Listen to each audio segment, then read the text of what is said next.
How do you protect your marriage from narcissistic abuse on the outside that threatens to tear your marriage apart? Now, this is for those of you who are thinking of getting married. Maybe you're newlyweds or you've been married for quite some time already, and you're struggling to understand and cope with the narcissism that you see appearing from your siblings, in-laws, and old friends.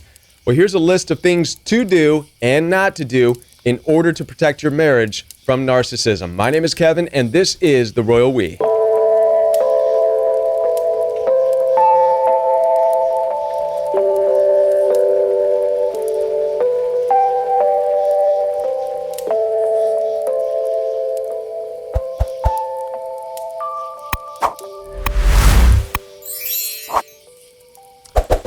Before I get into this message on how to protect your marriage from outside narcissistic abuse, I want to let you know that I'm here for your support. Down in the description box, you'll find access to my calendar where you can schedule some one-on-one time with me. Now, marriage is an exciting moment of coming together and unifying with another person in the presence of siblings and friends and family members, and it can be romanticized as this idea that you're all going to live happily ever after with the love and support and encouragement of all these other outside people, siblings and friends and in-laws and whatnot. That is until down the road, many of you may face the reality that some of the siblings and friends that once accepted you are now looking at you all like you borrowed their lawnmower and haven't brought it back yet. And the reason is because we're getting into understanding the narcissistic mentality of property. Everything is their property. And if there's anything that threatens the property mentality of narcissists, it's marriage. Marriage represents the ultimate threat to narcissistic family structures. Why? Because it threatens to take something away from them. And by the way, this is not a new issue that we are battling with. We could find this in the Old Testament of the Bible. In the book of Genesis, Jacob married two daughters of a man named Laban. Now, we always saw Laban as a shady character in the story to begin with, but nothing brought out the narcissism of Laban quite like when Jacob finally left Laban with his wives and his children and all of his possessions. Laban chased after Jacob to kill him. And when Laban finally caught up with Jacob, Jacob said, "What do you want from me?" Laban's answer was very telling. He said, "The women that are with you are mine. The children that are with you are mine. Everything you see here belongs to me." And there we have it, the everything is my property mentality of narcissism.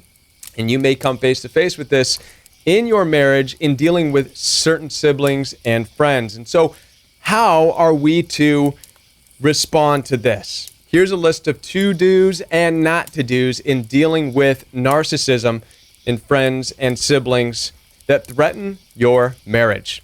Number one, begin with an understanding of what your marriage is really about. Marriage is about a unification of two people, which means you leave and cut ties from the places you once were in order to come together and create a new beginning. Yes, marriage is your calling to become a new family, not to join in an existing family. This means you carry the responsibility and the burden of protection and taking care of your marriage, even if it's down to your marriage against the rest of the world. Now, if you're not willing to accept this responsibility in marriage, then perhaps you're not ready for marriage yet, or perhaps you're not with the right person. By all means, don't look at marriage as your way to fit into somebody else's family. Don't look at marriage as the opportunity to join the giant family with siblings and brothers and sisters that you never had growing up. I mean, sure, you could join into somebody else's family, but what's going to happen ultimately is they're not going to accept you as equal. They already have their hierarchy structure with their golden children and their scapegoats, and you are going to be squashed down even below that, possibly. So it's a bad idea to think of it as you joining and becoming a certain staple part of a family you know nothing about. All right, so don't look at it as joining into somebody else's family. Number two, talk openly and honestly and authentically with your spouse about the narcissistic traits that you are seeing, about the patterns, about the the treatment that you may seem or you may feel is off in regards to you and your marriage. This requires healthy communication. You want to be open. You want to be careful about how you approach this topic, but you want to be able to just take an honest look at some of the things that you are seeing, some of the behaviors you're witnessing from certain siblings. What you don't want to do, don't complain to your spouse about their family, about their siblings, about their mom, about their dad. It's easy when you are starting to see the unfair treatment to want to attack, say that's not fair, and your mom said this, and your dad said this, and your brother said this, and your sister said this. That could put your spouse, your partner, on the defense.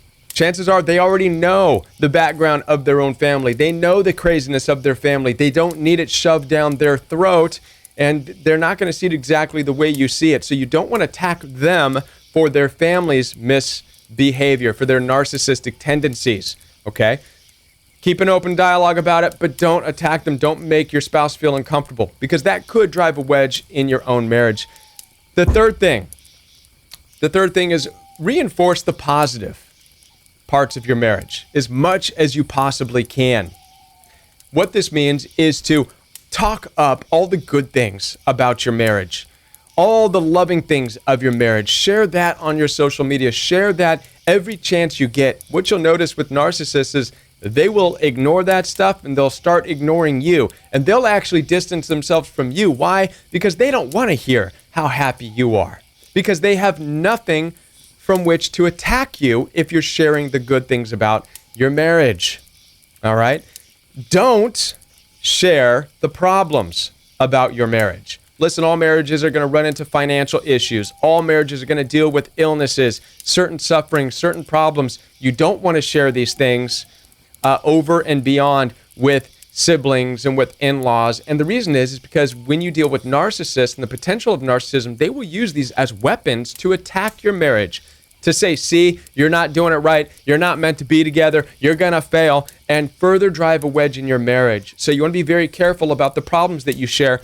The best way to share your problems in a marriage is through marital counseling and through that type of confidential support. But as far as it is pertains to the outside friends and outside siblings, focus on the positives of your marriage so that they have nothing to form a weapon against you. Number 4, do control the time you spend with certain narcissistic siblings and certain narcissistic friends. Everybody's going to want a piece of you when you're married. They want to invite you over to their Christmas Eve dinners and Thanksgiving dinners.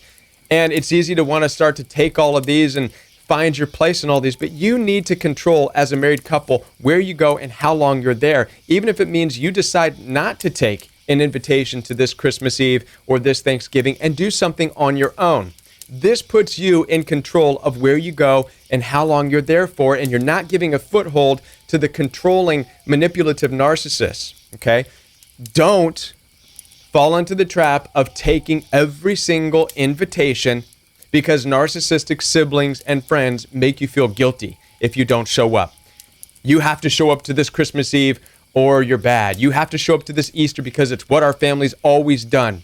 Don't do that, because with controlling narcissists who look at people as property, they will, if you give them an inch, they'll take a yard. They will not only control your Christmas Eves and your Christmases and your Thanksgivings, but then they'll start to try to even plan your children's parties, and they'll start to try to plan other things that they have no business getting involved in.